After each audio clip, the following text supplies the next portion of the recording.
हम लोग कहाँ तक पढ़े थे आप उस बार? हम लोग आवेश के मात्रा तक पढ़े थे ना। आज हम लोग पढ़ेंगे आवेश की उत्पत्ति कैसे हुई। आवेश की उत्पत्ति कैसे हुई, ये देखो इसका प्रयोग कैसे किया गया।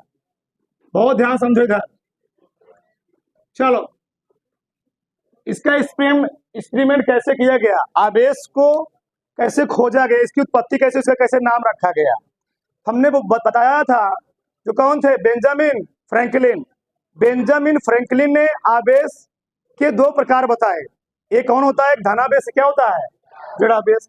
अब कैसे प्रयोग किया समझो। यहाँ पर देखो, हमने बताया था जब कांच की छड़ को, जब कांच की छड़ को रेशम से तथा एबोनाइट की छड़ को, एबोनाइट की छड़ को बिल्ली की खाल से रगड़ा जाता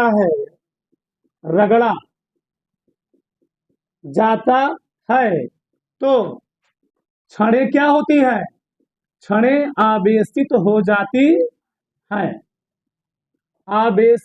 जाती है। ये आवेश की खोज के लिए प्रयोग किया गया। ठीक, कोई बात नहीं। चलो, कांच की छड़ को रेशम से तथा एबोनाइट की छड़ किससे रगड़ा गया। जब बिल्ली खाल से रगड़ा जाता है तो क्या होता है, छड़ें क्या हो गई, छड़ें हो जाती है आवेशित। अब कैसे आवेशित हुई समझो यार। जब वैज्ञानिकों ने कांच की छड़ को लिया, क्या लिया, कांच की छड़ को, बहुत ध्यान समझना, ये कांच की छड़ है, और कांच की छड़ को लेकर के जब रेशम से या ऊन से रगड़ा, ऊन से, ऊन तो आपको पता जो सर्दियों में स्वेटर पहनते हो वही चीज, ऊन से। तो जब इसको दोनों रगड़ा तो देखा गया ये कौन चीज है, ये है कांच की, बहुत ध्यान समझना, ये है कांच की छड़, ये है रेशम, यहाँ को सकते हैं ऊन का कोई कपड़ा है। जब तो इन दोनों को आपस में रगड़ा गया तो देखा गया, वैज्ञानिकों ने देखा कांच की छड़ पर आया पॉजिटिव चार्ज। क्या आया, कांच की छड़ पर आया पॉजिटिव चार्ज, और रेशम की छड़ पर क्या आया, नेगेटिव चार्ज। अच्छा, अभी ये आवेश की खोज का बात नहीं है, इस पर आ गया नेगेटिव चार्ज, इस पर आया नेगेटिव चार्ज, इस पर क्या आया, पॉजिटिव चार्ज। अगला, और जब एबोनाइट की छड़ को बिल्ली की खाल से रगड़ा गया, मान लीजिए बिल्ली खाल भी ऐसे बनाई गई है, कोई दिक्कत नहीं, हम मान लेते ऐसे ही है। ठीक, जब ये क्या है, एबोनाइट की छड़, ये है एबोनाइट की छड़, एबोनाइट की छड़, और ये क्या है, बिल्ली की खाल, बिल्ली की खाल।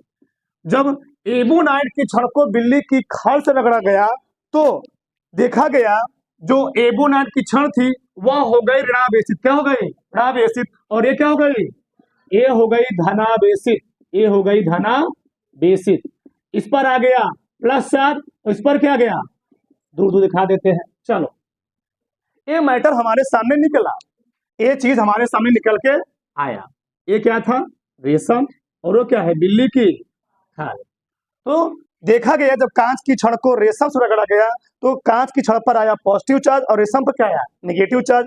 और एबोनाइट की छड़ को जब बिल्ली खाल से रगड़ा गया तो एबोनाइट की छड़ पर आया नेगेटिव चार्ज और बिल्ली खाल पर क्या आया, पॉजिटिव चार्ज। अब प्रयोग कैसा हुआ प्रयोग, अब यहाँ बहुत विशेष ध्यान देने वाली बात है। इसमें 3 एक्सपेरिमेंट किए गए, 3 एक्सपेरिमेंट अब हम बनाते हैं। 3 एक्सपेरिमेंट, 3 प्रयोग किए गए। पहला प्रयोग क्या था, देखो ये मैंने कोई फिक्स्ड भाग लिया, जहां से मान लो बांधा गया उसको, ठीक, ये फिक्स्ड कोई पोर्शन है, इस पोर्शन से कोई थ्रेड यानी धागा लटका दिया गया, ये कोई धागा क्या दिया गया, लटका दिया गया। तीनों पोर्शन से, बहुत ध्यान से सब समझ में आएगा, इन तीनों पोर्शनों से थ्रेड यानी धागा को लटका दिया। ये तीनों धागा है, वो शादी विवाह धागा नहीं है, ये ऐसा धागा है, थ्रेड। ठीक, चलो इधर देखो, अब क्या किया गया, इस धागे के साथ पहले इस कांच की छड़ को बांधा गया। किसको बांधा गया, कांच की छड़ को बांधा गया। चलो हमने बांध दिया। फिर यहां पर क्या बांधा गया? नहीं नहीं, एबोनाइड की छड़ को, एबोनाइड की छड़ को बांधा गया ऐसे। चलो लिख देते हैं। ये है कांच की छड़, ये है कांच की छड़। ये कौन है?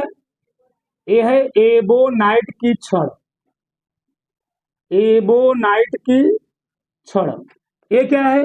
कांच की छड़, बताएंगे भी।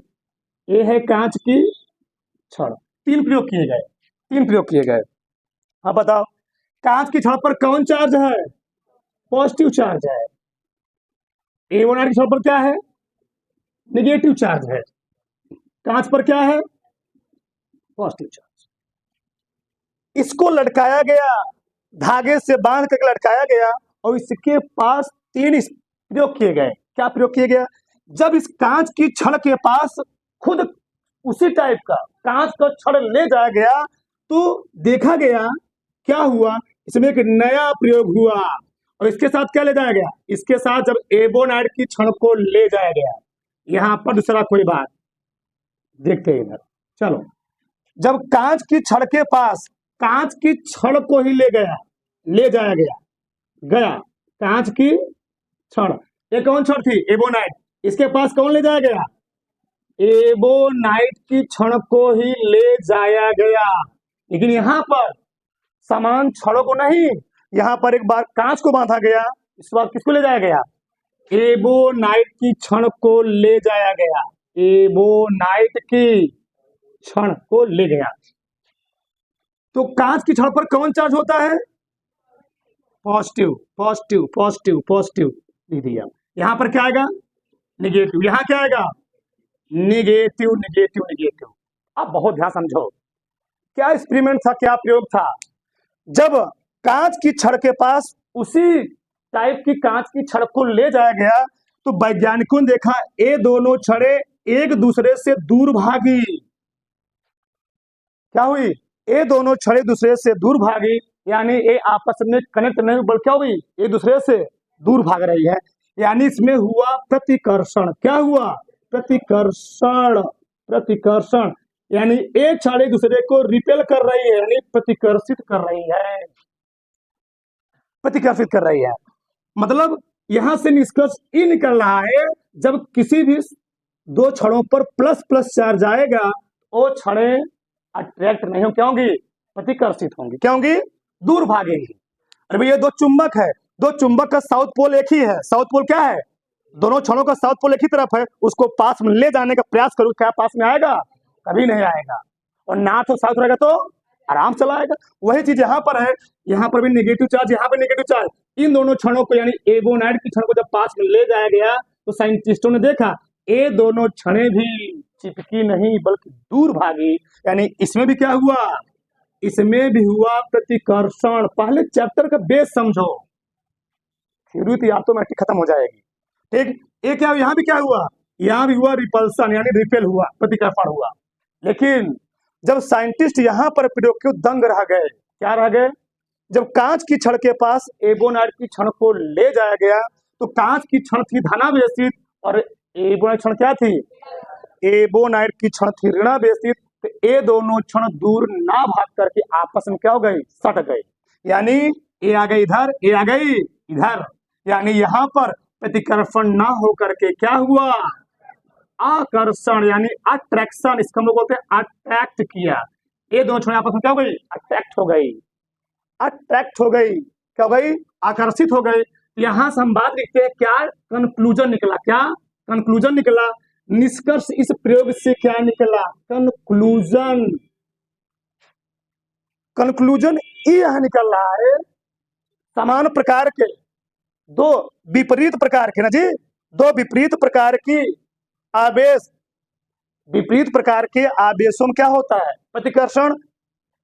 या समान प्रकार के आवेशों में क्या होता है? प्रतिकर्षण। और विपरीत प्रकार में क्या होता है? आकर्षण। तो वही हम लिखने वाले हैं। ठीक, समान प्रकार के आवेशों में, यहां से कंक्लूजन क्या निकला? समान प्रकार के या प्रकृति के, समान प्रकृति के आवेशों में समान प्रकृति के आवेशों में क्या हुआ? प्रतिकर्षण, प्रतिकर्षण तथा विपरीत प्रकृति के, विपरीत प्रकृति के आवेशों में, आवेशों में क्या होता है? आकर्षण होता है, आकर्षण होता है। कोई दिक्कत, कोई प्रॉब्लम? यहां से प्रयोग से यही निष्कर्ष निकला कि समान प्रकृति के आवेश में चाहे वह प्लस प्लस हो तब भी प्रतिकर्षण, चाहे वह माइनस माइनस हो तब भी क्या होगा? प्रतिकर्षण। आकर्षण कब होगा? जब वह विपरीत प्रकार क्या होगा? आवेश होगा। तो समान प्रकार के आवेशों क्या होता है? रिपल्सन होता है, और विपरीत प्रकार के आवेशों क्या होता है? अट्रैक्शन होता है। इस प्रयोग से यही मतलब निकला, और इस प्रयोग के बाद ये मालूम चल गया कि जो आवेश होते हैं वह न 15 प्रकार के न 10 प्रकार के, केवल कई प्रकार के होते हैं, 2 प्रकार के, जिसमें प्रतिकर्षण हुआ तो उसको हम लोग वो क्या बोले?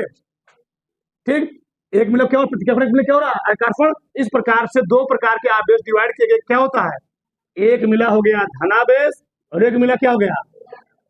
ऋणावेश। तो इस प्रकार से आवेश की खोज हुई, यानी एक मिला हुआ पॉजिटिव और एक मिला क्या हो गया? निगेटिव। ठीक, चलो इधर बात समझ में आई? यहां तक किसी कोई दिक्कत, किसी कोई डाउट? ठीक,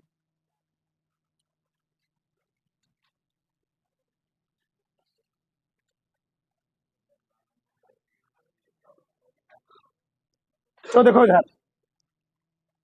आगे हम लोग सीखेंगे क्या? आवेशों की संकल्पना, हाइपोथेसिस ऑफ चार्ज। हम लोगों ने जाना जो आवेश होते हैं वो होते हैं 2 प्रकार। कई प्रकार के होते हैं? 2 प्रकार के। सबका ध्यान इधर रहना चाहिए, सबका ध्यान। आवेश होते हैं 2 प्रकार के, एक होता है धनावेश, एक होता है ऋणावेश, ऋणावेश। एक एक होता है पॉजिटिव और एक होता है निगेटिव, निगेटिव। ठीक, एक आवेश होता है पॉजिटिव, एक आवेश होता है निगेटिव। जो धनावेश होता है वह होता है अगतिशील। अभी बात करेंगे आगे क्या मैटर इसका मतलब होता है, पूरा इसी खेला है पूरे चैप्टर में, अगतिशील। और जो ए आवेश होता है यही होता है गतिशील, डायनेमिक। धनावेश का नाम होता है प्रोटॉन। क्या नाम होता है? प्रोटॉन। ऋणावेश का नाम होता है इलेक्ट्रॉन। क्या नाम होता है? Electron, electron.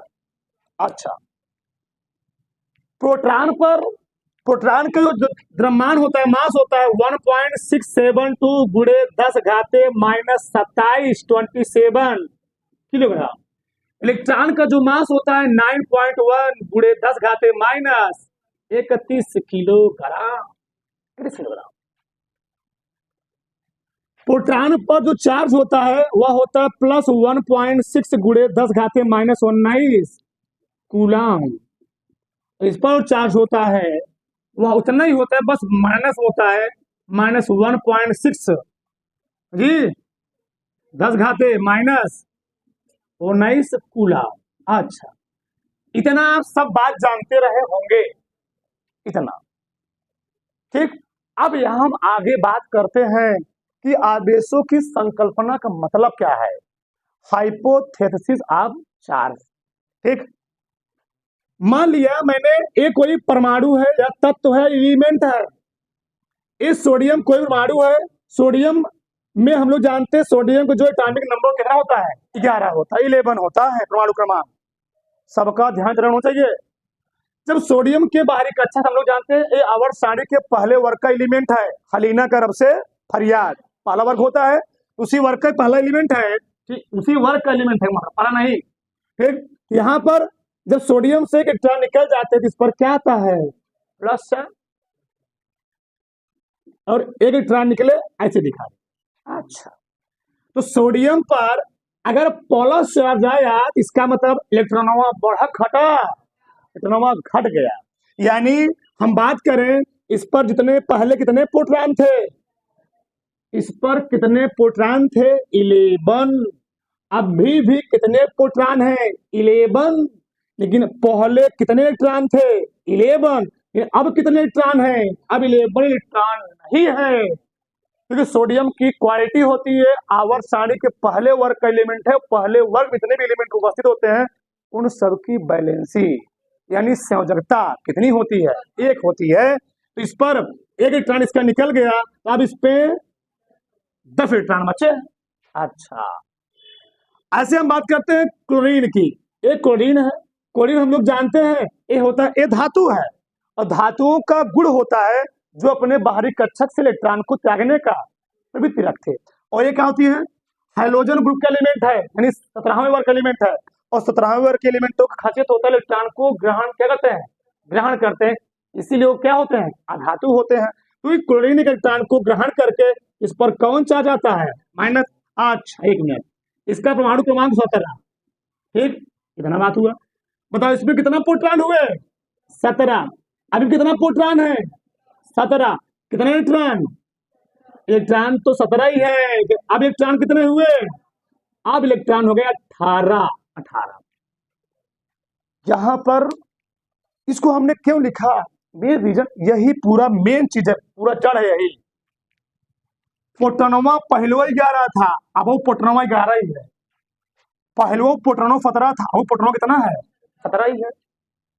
चेंज कौन हो रहा है, इलेक्ट्रॉन, इलेक्ट्रॉन। अच्छा, थोड़ा बात करते हैं इस बारे में, आगे बात करेंगे।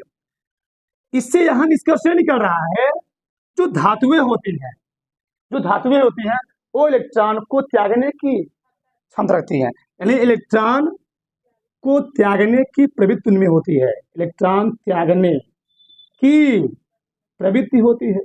बताओ जब कोनो भी इलेक्ट्रॉन त्यागेगा तो कोनो मिले उसको एक्सेप्ट करने वाला भी होगा। तो ये जौन होता है इलेक्ट्रॉन को ग्रहण करने की प्रवृत्ति, बहुत ध्यान समझना, बहुत लॉजिक इसमें छुपा हुआ है। इलेक्ट्रॉन को ग्रहण करने की प्रवृत्ति, ग्रहण करने की प्रवृत्ति। अच्छा, दूसरा बात क्या है, जो इलेक्ट्रॉन त्यागता है यानी उस पर इलेक्ट्रॉन क्या होता है, इससे इलेक्ट्रॉन निकल रहे हैं ना जी, इस वाले से इलेक्ट्रॉन निकल रहे हैं। पहले कितने इलेक्ट्रॉन थे, अब कितने हुए, यानी यहां से इलेक्ट्रॉन निकलते हैं, यहां पर क्या होते इलेक्ट्रॉन निकल कोई बात नहीं, निकलते हैं, ठीक, निकलते हैं। यहां क्या होते हैं इलेक्ट्रॉन, यहां इलेक्ट्रॉन आता है, यहां इलेक्ट्रॉन बिना बुलाए आता है। चलो आगे, अगला सबसे मेन जो बात हम यहां करने वाले, सबसे मेन और सबसे इंपॉर्टेंट बात, अगर किसी भी परमाणु के बाहरी कक्षक से इलेक्ट्रॉन निकलता है तो उसके द्रव्यमान में कमी होती, क्या होती है, कमी होती है। आगे हम फार्मूले माध्यम प्रूव भी करें कैसे इलेक्ट्रॉन में कमी होती है, उसके द्रव्यमान में मास में कमी होती है। तो जिससे इलेक्ट्रॉन निकलते हैं उसका द्रव्यमान घट जाता है, द्रव्यमान घट जाता है, यानी द्रव्यमान कम हो जाता है, द्रव्यमान में कमी हो जाती है, कमी हो जाती है। और जिस पर इलेक्ट्रॉन आते हैं उसका इलेक्ट्रॉन क्या होता है, उसका द्रव्यमान क्या होता है, उसका मास बढ़ जाता है, यानी द्रव्यमान में वृद्धि हो जाती है। द्रव्यमान में यहाँ वृद्धि हो गई, वृद्धि, इंक्रीजमेंट, वृद्धि हो गई। बात करें कैसे होता है, सब बात करेंगे। अगला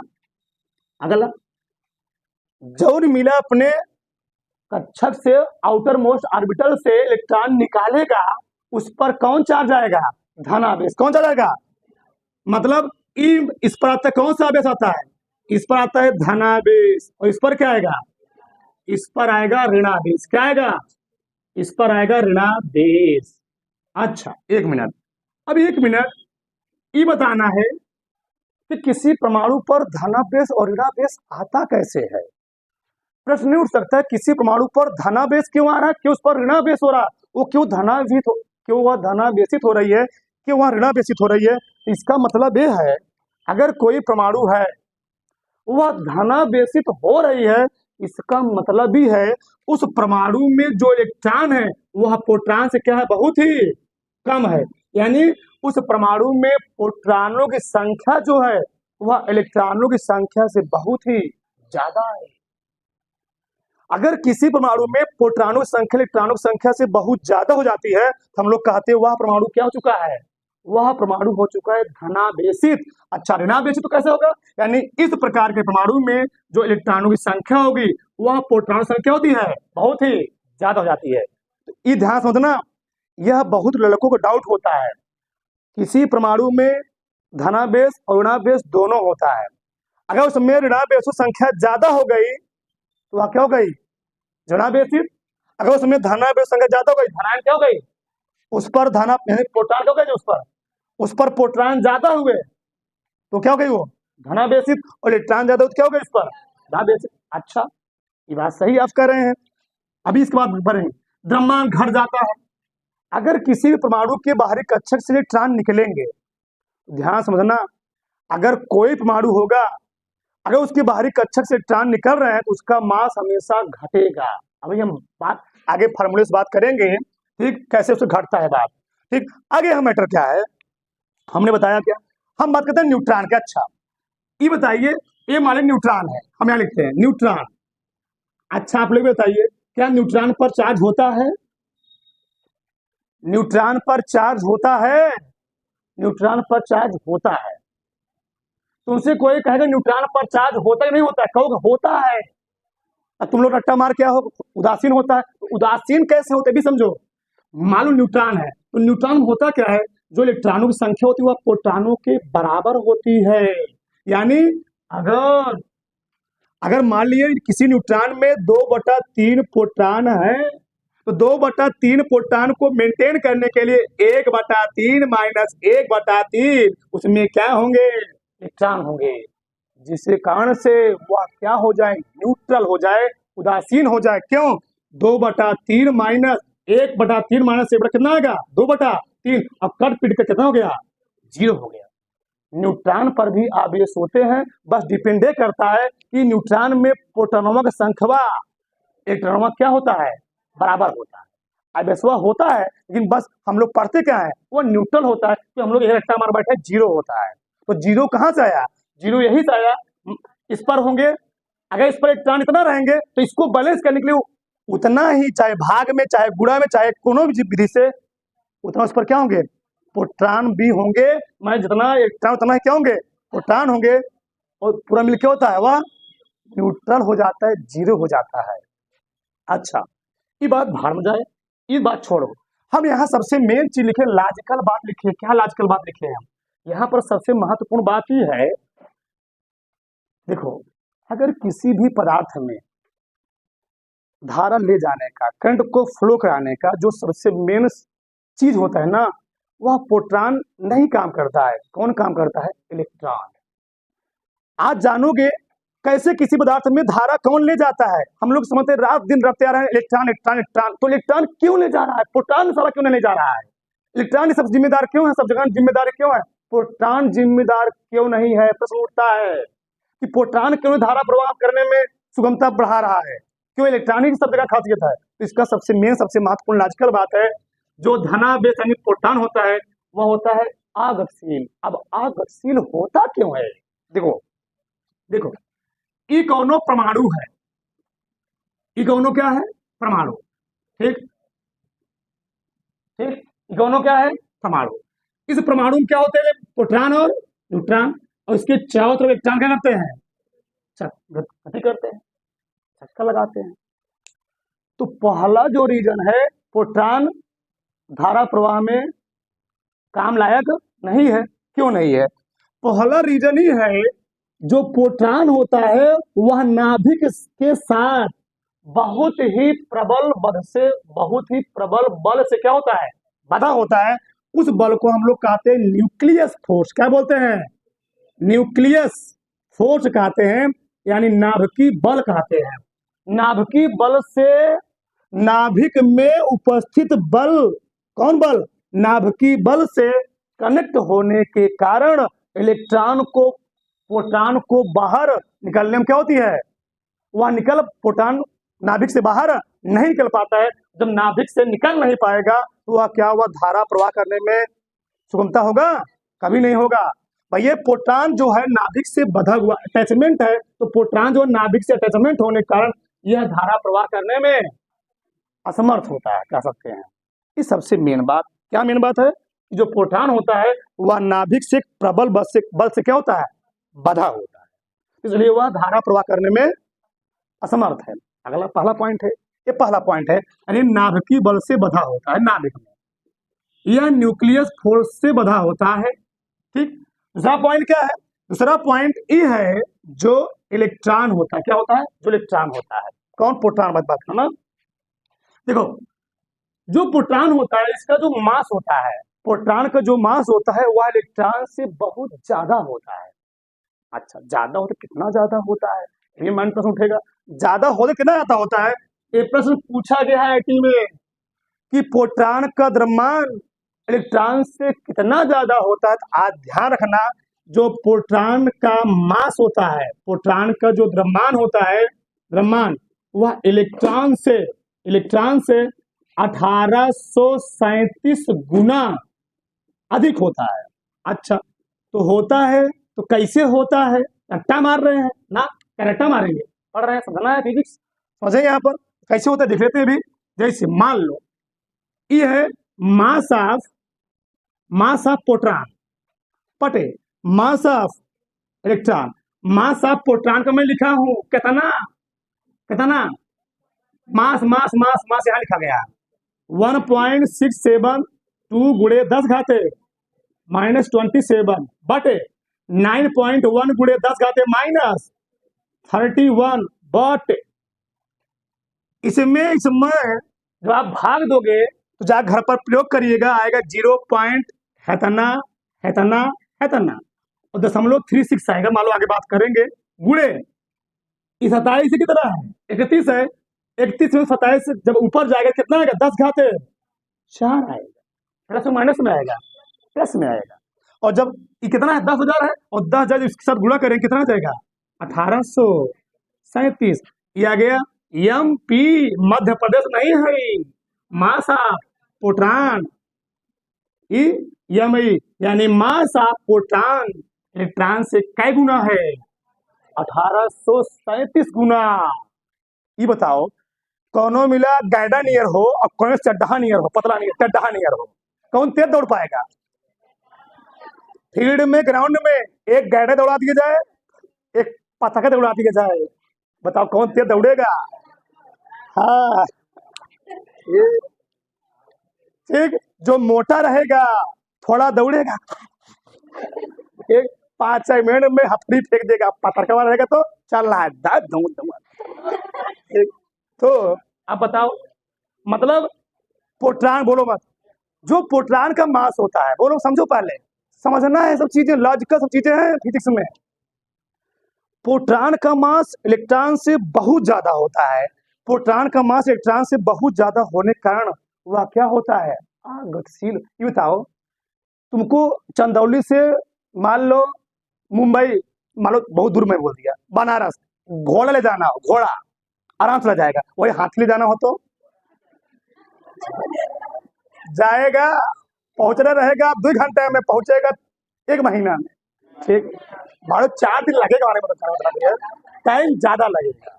ठीक, तो क्या मतलब ये है, यहाँ पर क्या है, इसका मास, प्रोटॉन का मास क्या है, इलेक्ट्रॉन से बहुत ज्यादा है, इसलिए यह धारा प्रवाह में क्या होता है, कौनो असमर्थ, मतलब कोई इसका सहयोग नहीं होता है।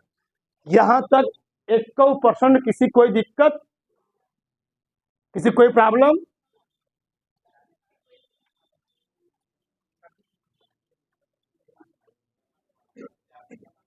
चलो इधर देखो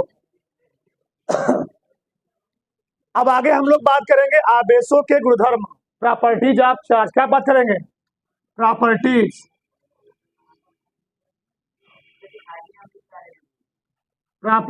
of charge, properties of charge.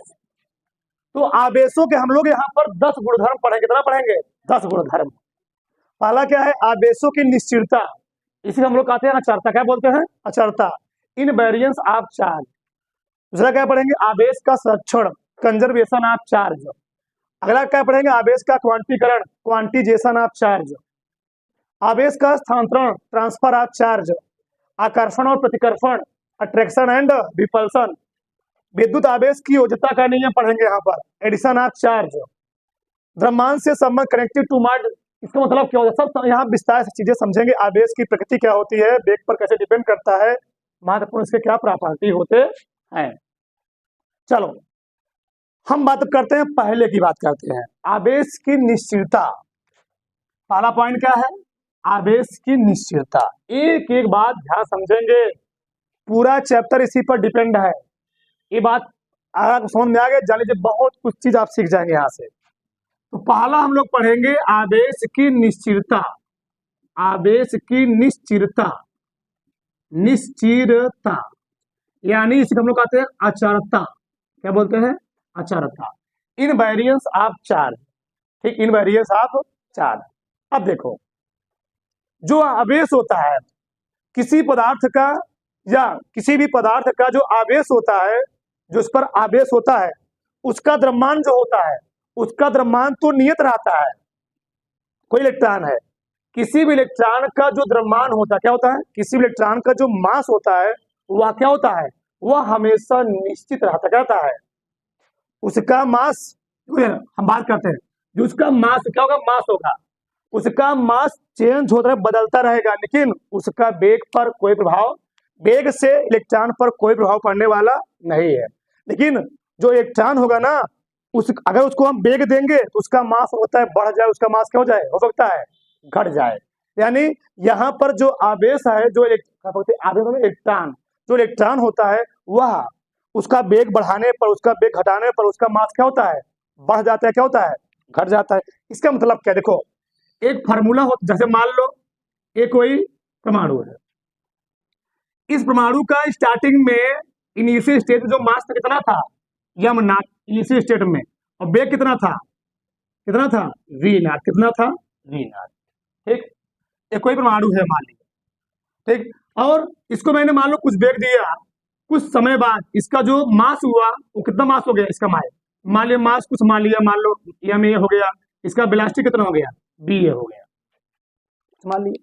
ठीक, फाइनल स्टेज में, लास्ट में जब हम यहाँ पर इसे निकालेंगे, अंतिम में जो वेग निकालेंगे, ठीक, अंतिम में जो वेग का फार्मूला निकलता है इसका, एम बी हम मान लो, इलेक्ट्रॉन का वेग, ठीक, यहाँ पर भी हम मान लो, जो फार्मूला निकलता है इसका यम नॉट बटे 1 माइनस बी स्क्वायर अपान क्या निकलता है, सी स्क्वायर। ये फार्मूला निकल के आता है। यानी बता रहे अभी यहाँ पर यम नॉट क्या है, स्थिर अवस्था में, यह है स्थिर अवस्था में, स्थिर अवस्था में कण का द्रव्यमान, कण का द्रव्यमान, यह है स्थिर अवस्था में कण का द्रव्यमान। v क्या है, कण का वेग, कण का वेग। c क्या है, प्रकाश की चाल, क्या है, प्रकाश की चाल, प्रकाश की चाल। यानी कोई इलेक्ट्रॉन होता है, वह इलेक्ट्रॉन गति का उस पर कोई प्रभाव पड़ता नहीं है। गति कारण से आवेश पर कोई परिवर्तन, उसके आवेश पर, उसके चार्ज पर, गति करने का उसके चार्ज पर कोई प्रभाव पड़ता नहीं है, लेकिन उसके द्रव्यमान पर प्रभाव पड़ेगा, द्रव्यमान पर प्रभाव पड़ेगा। जैसे मतलब मान लिया एक कोई परमाणु था, एक कोई परमाणु था, इस परमाणु का मान लिया मैंने वेग कर दिया प्रकाश की चाल बराबर, कैसे कर दिया, इसका मैंने इस परमाणु का जो वेग था उसका मैंने वेग कर दिया प्रकाश की चाल के बराबर, यानी बी किसके बराबर हो गया, बी हो गया भैया सी के बराबर।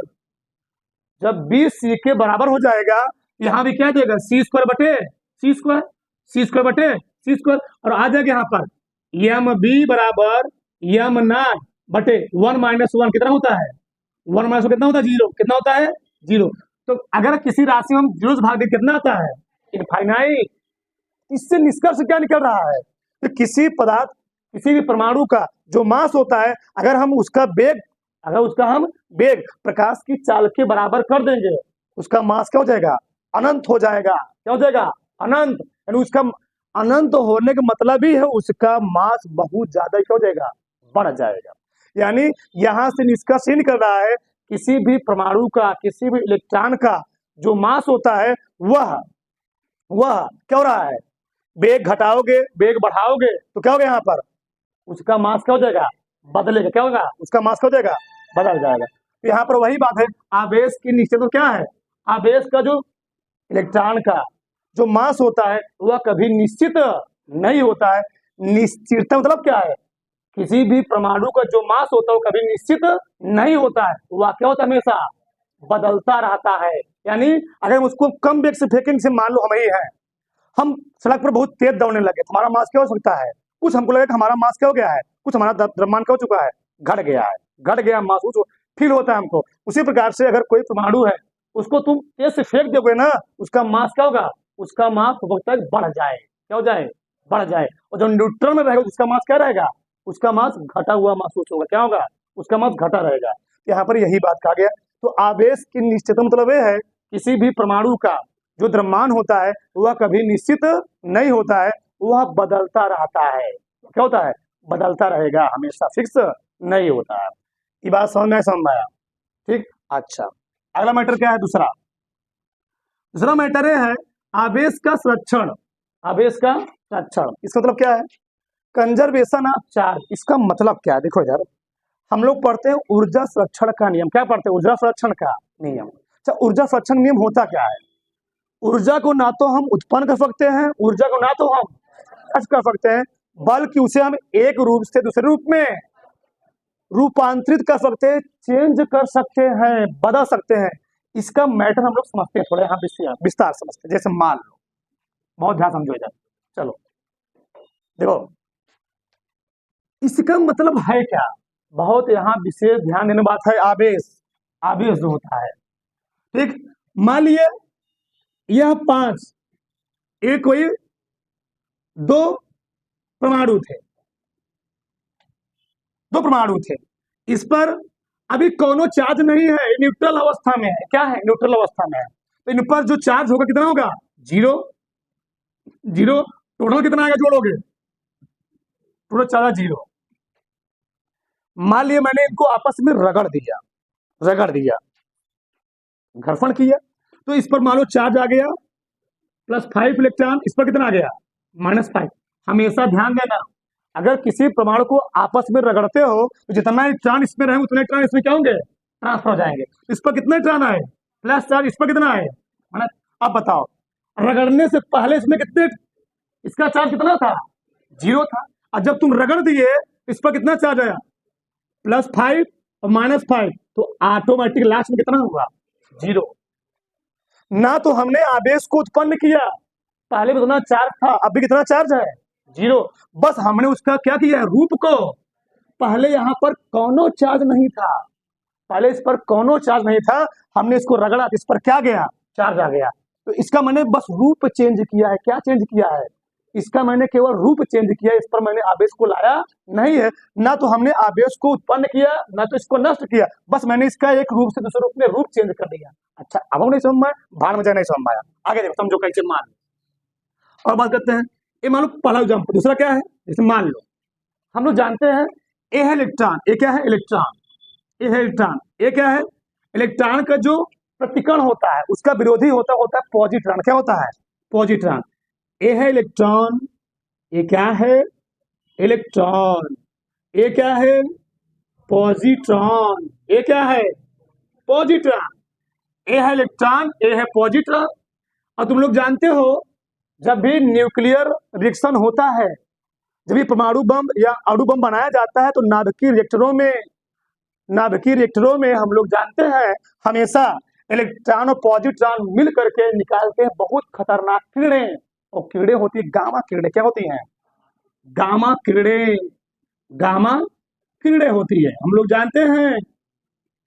जानते भी हैं अमेरिका ने 6 अगस्त और 9 अगस्त 1945 को नागासाकी और हिरोशिमा में क्या किया था, परमाणु बम और अणु बम का हमला किया था। तो वहां से क्या निकली थी, 6 अगस्त 1945 और 9 अगस्त 1945 को क्या गिराया गया था, जापान के हिरोशिमा और नागासाकी क्या गिराया गया था, परमाणु हमला किया गया था, तो वहां से क्या निकली थी, गामा किरणें बहुत ही खतरनाक होती है, इनकी जो भेदन क्षमता होती है ना, आदमी को एकदम कुछ पल में 1 सेकंड के 1/10वां हिस्सा में आदमी को तहस नहस कर देती है। आदमी मतलब माइंड इतना सोचने लायक नहीं रहेगा कि आदमी क्या हो रहा है उसके साथ, गल रहा है एकदम खत्म हो जाएगा आदमी। मतलब माइक्रो सेकंड में इतना खतरनाक कीड़े होती हैं। तुम लोग देखते भी होगे जब हम लोग अस्पताल में जाते हैं अपना एक्सरे करवा, क्या होते हैं एक्सरे, एक्सरे किरणें जो इतना खतरनाक है, जब डॉक्टर हमारे हाथ के सामने लाएगा उस मशीन को या पैर के सामने लाएगा, बस कुछ पल के लिए, कुछ टाइम के लिए, 2 सेकंड 4 सेकंड के लिए लाएगा, तो क्या करता है उसको हटा देता है। तो वही 1 मिनट के लिए रोक देना,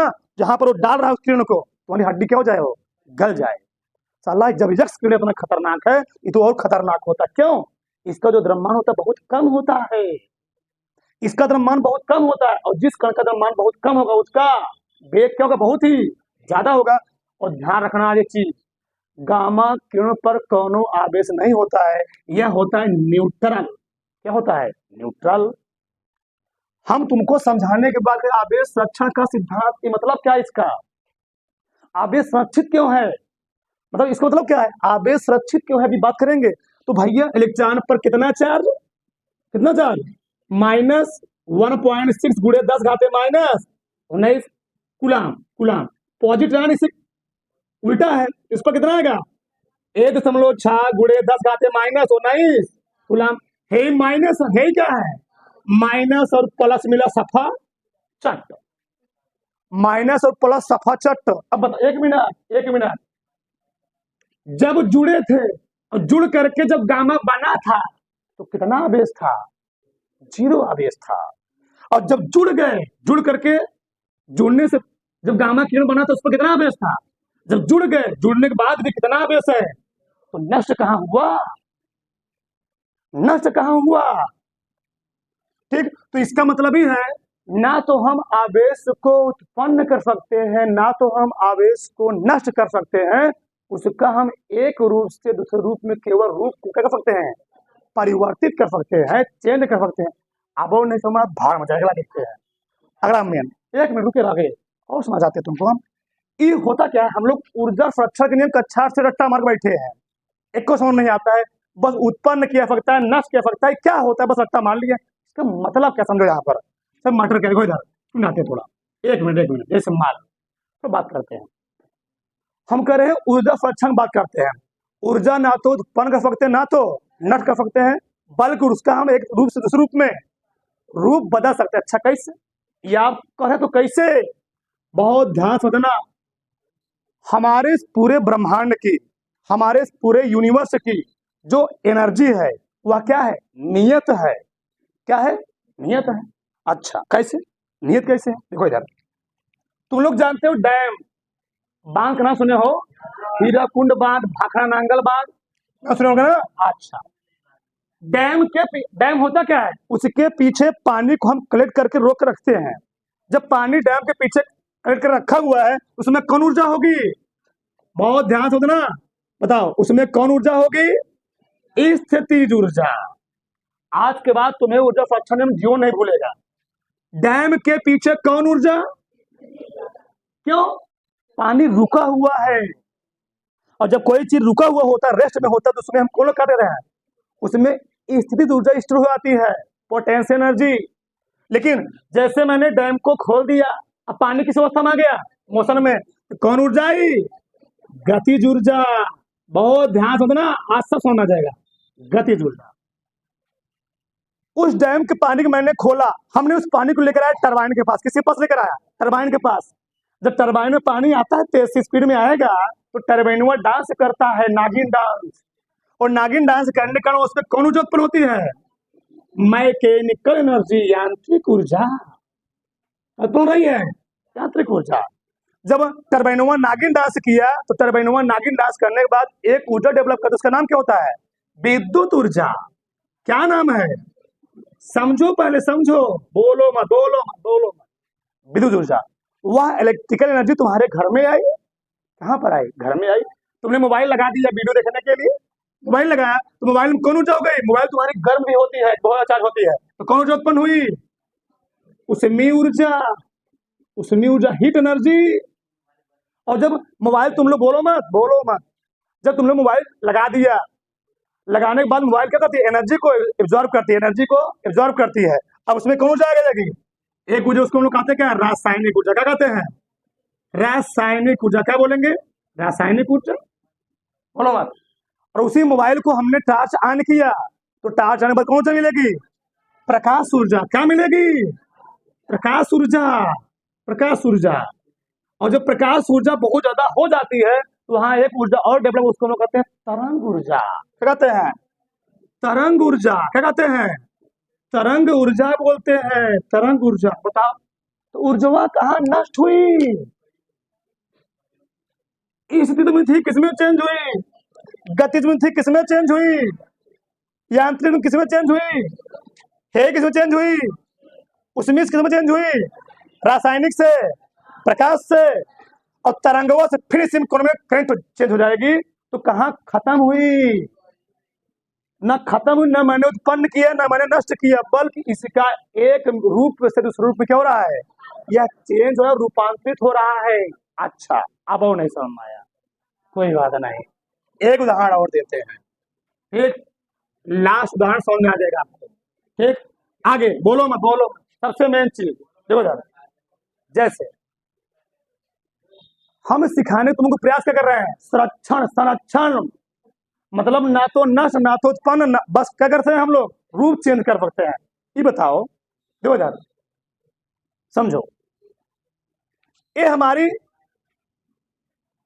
पृथ्वी माई है, ये कौन है, पृथ्वी माई, बोलो मत, ये है पृथ्वी माई।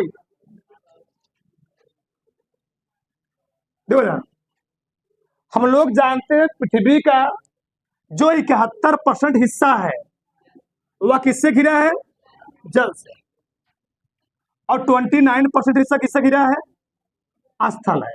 क्या है, स्थल है। बहुत ध्यान समझना, आज तुमको जीरो नहीं भूलने वाला, जीरो नहीं भूलोगे। 71% पृथ्वी पर जल है, 29% क्या है, स्थल है। अच्छा, इस 71% में भी, इस 71% में भी मैं मान लेता हूं यहां तक, इस बॉर्डर तक, इस बॉर्डर तक, इस बॉर्डर तक, इस 71% में इस बॉर्डर तक, ये लिखाता है, यानी दिख नहीं रहा होगा, थोड़ा ऊपर दिखाता, इस बॉर्डर तक, इस बॉर्डर तक क्या है, इस 71% जल में 97% जो जल है वह पीने योग्य नहीं है, पीने योग्य नहीं है। अच्छा, तो पीने योग्य कितना है, 3%। कितना है, 3% है पीने योग्य। मैं इधर लिख देता हूं, चलो, 3% है पीने योग्य, ये 3% क्या है, पीने योग्य है। बहुत ध्यान समझो, पीने योग्य, तो पीने योग्य कई परसेंट है, पीने योग्य है 3% है, पीने योग्य पानी है। अब देखो, ये पीने योग्य पानी में भी दो कैटेगरी बटी हुई है। 2.4% जो पानी है वह है ग्लेशियर में। कहां पर है, ग्लेशियरों में, यानी जहां पर उत्तरी ध्रुव, अंटार्कटिका पर उत्तरी ध्रुव, दक्षिण ध्रुवों पर पानी है। और बचा कितना, 0.6% पानी। और जो 0.6% पानी है वह झील में है, समुद्र कहां पर है, झील में है, नदियों में है, पोखरा में, हाँ कह सकते हैं। लेकिन जो 57% पानी है यह कहां पर है, समुद्रों में, सागरों में, सागरों में, महासागरों में, यह पानी है। अब यहां मैटर क्या, बोलो मत, शांत रहो।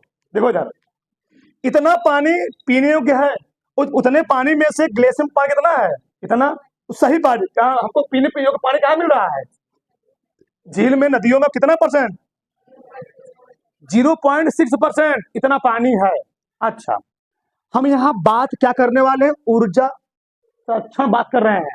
तो मतलब क्या है, देखो इधर, ये बताओ, पानी पहले कहां से आया, पहले पानी आया ग्लेशियर से। कहां आया, ग्लेशियर से, ग्लेशियर से पानी बचवा कहां गया, समुद्रों में गया। कहां गया, समुद्रों में। फिर समुद्रों से वाष्प बनो क्या बना, बदलवा, क्या बना, बादल बना, क्लाउड बना। ये बताओ, ग्लेशियर क्या है, ठोस, समुद्र क्या है, दराव, बदलवा क्या है, gas, gas, gas, gas, gas. बताओ, ठोस से किसमें रूपांतरित हुआ? द्रव से किसमें रूपांतरित हुआ? और यही गैस हुआ फिर किसमें बदल जाएगा? ये प्रकृतांत रहो, यही गैस हुआ फिर चेंज होगा द्रव में या ठोस में। ऐसी अरे भैया, गैस ही बाद में चल करके तो हम लोग जानते हैं, उसी को हम लोग कहते हैं कंडेंसेशन प्रोसेस, संघनन क्रिया। यही प्रक्रिया अनुराग चलती रहती है और यह प्रोसेस होता रहता है। तो पानी खत्म कहाँ हुआ? तो लोग कहते हैं पानी को बचाइए। अच्छा भी बात कर लेते हैं, पानी से मतलब क्या है? पानी से मतलब ये है, हम लोग जो पानी यूज करते हैं, वह पानी हम लोग जो यूज किए, ठीक, वह पानी से जब कहाँ आता है? समुद्र में गया। जब पानी समुद्र में गया, सागर में गया, तो वह पानी क्या होता है? खारा हो गया। क्या हो गया? खारा, यानी पीने योग्य नहीं रह पाता है। जब पीने योग्य नहीं रह पाया, हमारे लिए उपयोगी नहीं है, इसलिए हम लोग कहते हैं पानी को वेस्ट मत कीजिए। क्यों? इतना ही पानी हमारे धरती पर पीने योग्य है, जिसमें से 2.4% पानी क्या है? ग्लेशियर में है। 0 पानी कहाँ पर है? 0.6% नदियों में और झीलों में है। बताओ, तो पानी नष्ट नहीं हो रहा है, बस उसका क्या हो रहा है? रूप चेंज हो रहा है। क्या चेंज हो रहा है? उसका रूप चेंज हो रहा है। पहले किसमें गया हो? ठोस से द्रव में, द्रव से गैस में। यानी पानी पहले अच्छा था, किसमें चेंज हो गया? नमकीन में चेंज हो गया, खारे में चेंज हुआ। मतलब उसकी मात्रा वही है, क्वांटिटी उसकी वही है, बस क्वांटिटी मात्रा वही है, उसका रूप चेंज हो रहा है। अब संरक्षण समझ में आया? आ गया होगा। अच्छा, अब अगला हम बात करते हैं। 2 मिनट पेशेंस रखो, इधर देखो, आगे आगे देखो, बोलो मत। चलो आगे हम बात करते हैं आवेश का क्वांटीकरण। 5 मिनट और देखो इधर, आवेश का क्वांटीकरण सबसे मेन है टॉपिक। इस गुण का सबसे मेन टॉपिक यही है। बोलो सर, देखो आवेश का क्वांटीकरण होता क्या है? Quantisation of charge. देखो इधर, आवेश का क्वांटीकरण होता है जो आवेश होता है। आवेश कभी भी अगर एक पदार्थ से दूसरे पदार्थ में आवेश जा रहा है, तो वह हमेशा एक मूल गुणक रूप में ट्रांसफर होता है। अपने पुराने जो उसका मूल गुण था, जो उसका मूल आवेश था, उसी गुणक रूप में क्या होता हुआ? एक पदार्थ से या एक परमाणु दूसरे परमाणु क्या होता है? ट्रांसफर होता है। इसका मतलब क्या है? पूर्ण गुणज, पूर्ण गुणज के रूप में हमेशा आवेश होता है, वह एक परमाणु से दूसरे परमाणु क्या होता है? ट्रांसफर होता है। कैसे? मान लो ये आवेश है, 1 इलेक्ट्रॉन है, 1 e है, 1 e है। हम लोग जानते हैं क्यू बराबर क्या होता है? क्यू बराबर प्लस माइनस एन ई होता है ना, क्यू बराबर प्लस माइनस एन ई। इसका मतलब क्या हो? समझो इधर, मान लो 1 e है, मतलब 1 गुणे, बताओ एक इलेक्ट्रॉन कितना आवेश होता है? 1.6 गुणे 10 घाते माइनस 19 कूलम। अच्छा देखो इधर, यानी इसको हम हल करेंगे, 1.6 गुणे 10 घाते माइनस 19 कूलम आए। सही ना? सही है। मैं लिखा 2e, मतलब कितना टोटल आवेश होगा? 2 गुणे 1.6 गुणे 10 घाते माइनस 19 कूलम आया। सही ना? तो गुणा को कितना आएगा? 16 दूनी 3.2 गुणे 10 घाते माइनस 19 कूलम। मान लो मैंने 3 इलेक्ट्रॉन लिखा। कितना लिखा? 3 इलेक्ट्रॉन लिखा, 3 लिखा। तो 3 गुणे 1.6 गुणे 10 घाते माइनस 19 कूलम, तो हल को कितना आएगा? 4.8 गुणे 10 घाते माइनस 19 कूलम।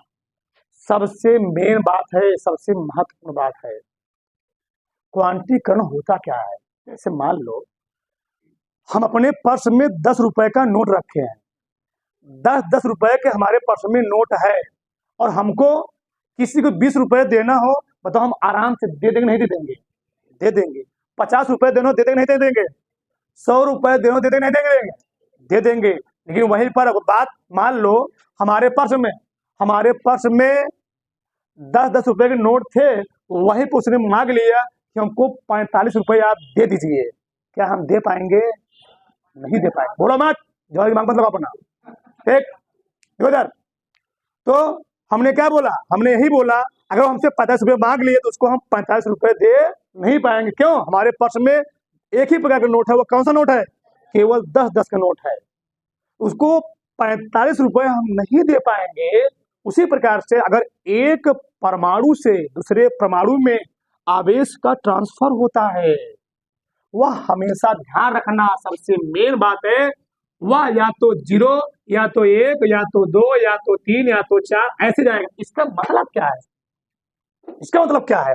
इसका मतलब भी है, मान लीजिए 1 ही है, 1 ही पर टोटल कितना कूलम बेस आया? 1.6 माइनस 19, 2 पर इतना आया। अगर मान लो हमने कहा होता 1.6 है, 3.2 है, हमने लिया होता 1.8 गुणे 10 घाते माइनस 19, या इसी बीच कोई संख्या ले लो, हमें लिया होता 2.4 गुणे 10 घाते माइनस 19, ठीक, हमें लिया होता 2.8 गुणे 10 घाते माइनस 19। बताओ इस टाइप में इसके बीच में कौन आवेश आ रहा है?